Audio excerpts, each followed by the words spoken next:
Dua to the Most High, from whom we all emanate. Dua to the sacred ancestors on whose shoulders we stand. And dua to all of my African families and all those who care to listen. Ashe.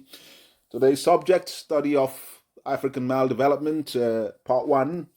And there are 9 stages to the African maldevelopment. There's the cosmological stage, there's the historical, there's the ontological, there's the epistemological, there's a psychological, axiological, political, sociological, and ecological. And I will go on to unpack each and every one of these stages as we progress into the lecture.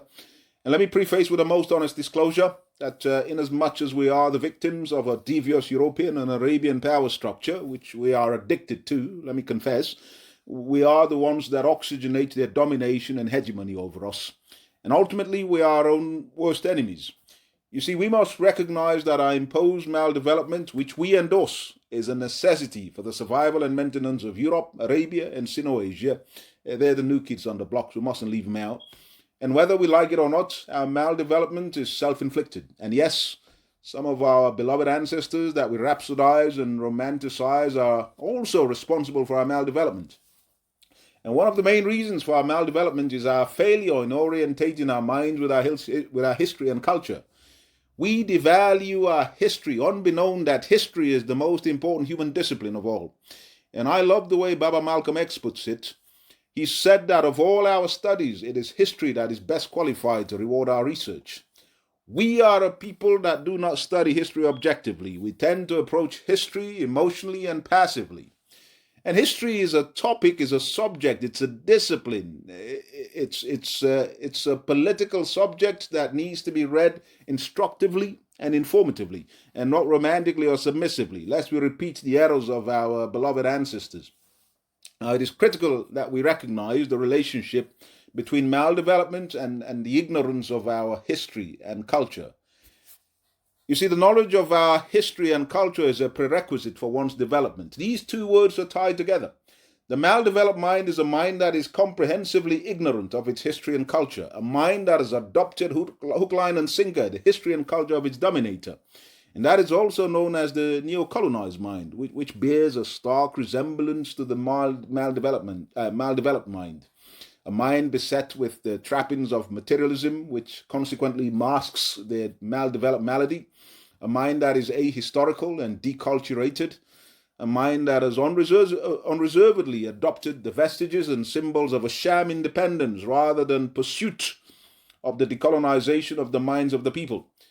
And this was one of the greatest errors committed by some of our Pan-Africanist leaders, and I'm not going to call any names in this lecture.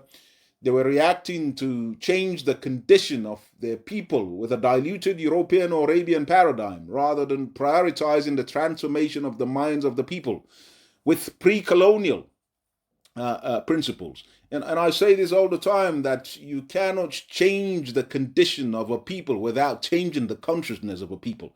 Why do you think the Arabs and the Europeans burnt our libraries? They stole our historical legacies. They whitewashed, deleted, bastardized, and demonized our history. Why? Because they know that history is power. They know that history is attached to development, and they know that the moment you delete the history of a people from their psyche, you spontaneously begin that maldevelopment process. They know that history is a catalyst for development. Now, I shall insert a caveat before going any further, that when we criticize our ancestors, it is not out of disrespect or rancor or to impugn their integrity. It is rather that standing on the shoulders of their achievement, we are objectively searching to discover our own duties by not repeating their errors. Now, for me, I revere all of my beloved ancestors, regardless of the substance of their contribution to our liberation. And ultimately, my position is that we learn from both their healthy and unhealthy resolutions. As a matter of fact, we learn more from their unhealthy resolutions. And ultimately, that acts as a catalyst to help us regain our African consciousness. Let me speak a little bit about maldevelopment. The prefix mal in the compound word means ill or sick or embryonic or undeveloped or yurugu in Swahili. The word maldevelopment can be described as the stunted or defective development of an individual due to a variety of factors, of course artificial and natural, For example, those factors might be genetics, environmental, cosmological, historical, etc. And a lack of knowledge of one's history and culture, for example, can lead to historical and cultural deficiency. And there are 9 stages to this, just like I pointed out earlier. The first stage being the cosmological, which speaks about worldview, and second being historical, which speaks about the legacy, our legacy, and our ancestral past experience, and how we use that as a catalyst to propel us into the future. Ontological, which speaks about nature, the spirit within us. Epistemological, which deals with the knowledge base, in other words, how we come to know what we know. Psychological, which is the inflow of information into our minds, who controls that. And axiological, which is to do with our cultural values and mores. And of course, political, which is how we accumulate power as a collective. Sociological, which deals with our collective behavior and attitudes. And ecological, which basically means how we manage our economy. As such, our relationship with the environment. Now, all these factors have contributed to the defective growth of the African to such an extent that to call an African an African today will be to misidentify the African. In other words, again, I don't mean this in a disrespectful manner. Afrapian or Afrab is apt. You see, unless the African is maldeveloped, the European and Arabian power structures cannot reign supreme. In other words, it is necessary for Africans to be maldeveloped, that the European and Arabian power structures maintain their dominance. You cannot allow a people to develop when your survival depends on the maldevelopment of those people. It's as simple as that. And I shall provide you now with a brief overview of the process of maldevelopment, i.e. the retooling of the African mind for servitude. And this process starts by instilling total admiration of Europe and Arabia in their minds. You teach them Christian and Muslim values of a servile-making sort. You entrust Westernized and Middle Easternized academia to retool their minds and values. You get the churches and masjids to stuff their heads with Christian devotion and Islamic du'as while filling their psyches with submissive Christian and Muslim attitudes, and undermine their attachments to the culture of their ancestors at the same time. You inculcate in their wards a Christian or Muslim theology and cosmology, and Westernized and Middle Easternized individualist ethos that collapses their African identity. You demonize and devalue their African heritage and culture, make them unaware of their pre-colonial African communalist ethos, and erase their patriotic responsibility to Africa. You wean them on European and Arabian folktales, school them in the anthologies of Judeo-Christian lore and Arabian sophistry. Feed them with a truncated history of Africa, according to which there had been nothing before the European and Arabian arrival, save perhaps primitive imagery. You indoctrinate them with an anti-national history in which the invading Loggards, the Mungo Parks, and the Pedro de Sintras were portrayed as heroic saviors of Africa, and in which the leaders of the African resistance were, if mentioned at all, portrayed as savages and venal obstructors of civilizing Europe and Arabian influences.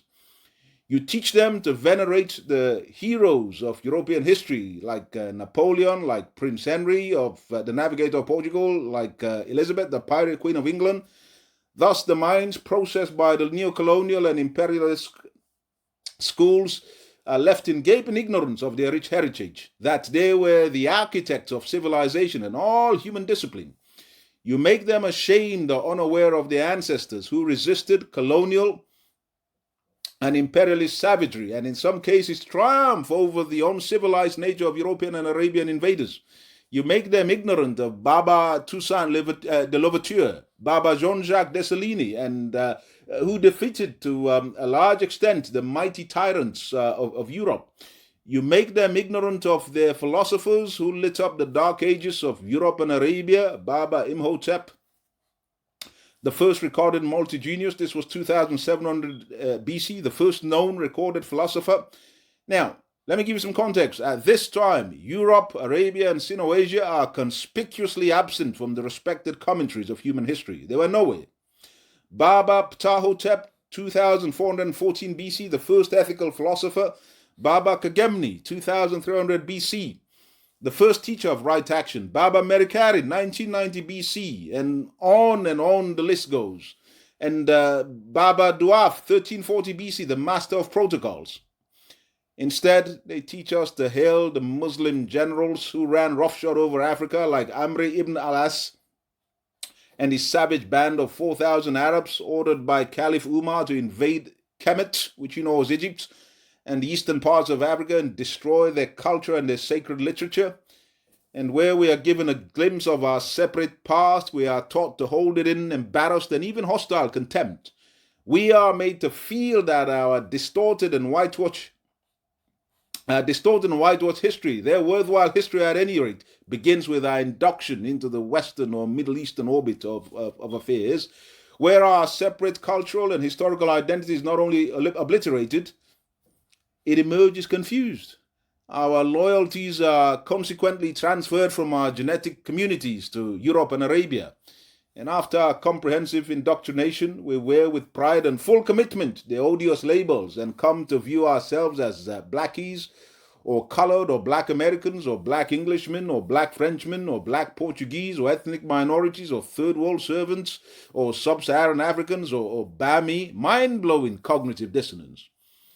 Thus, the European and Arabian schools manufacture what? They manufacture meek and loyally docile Africans and Afrabs, in many of whom every desire for that cultural and political sovereignty their pre-colonial ancestors experienced is totally abolished. The substitution of European or Arabian values for African values is carried out everywhere, not just in schools.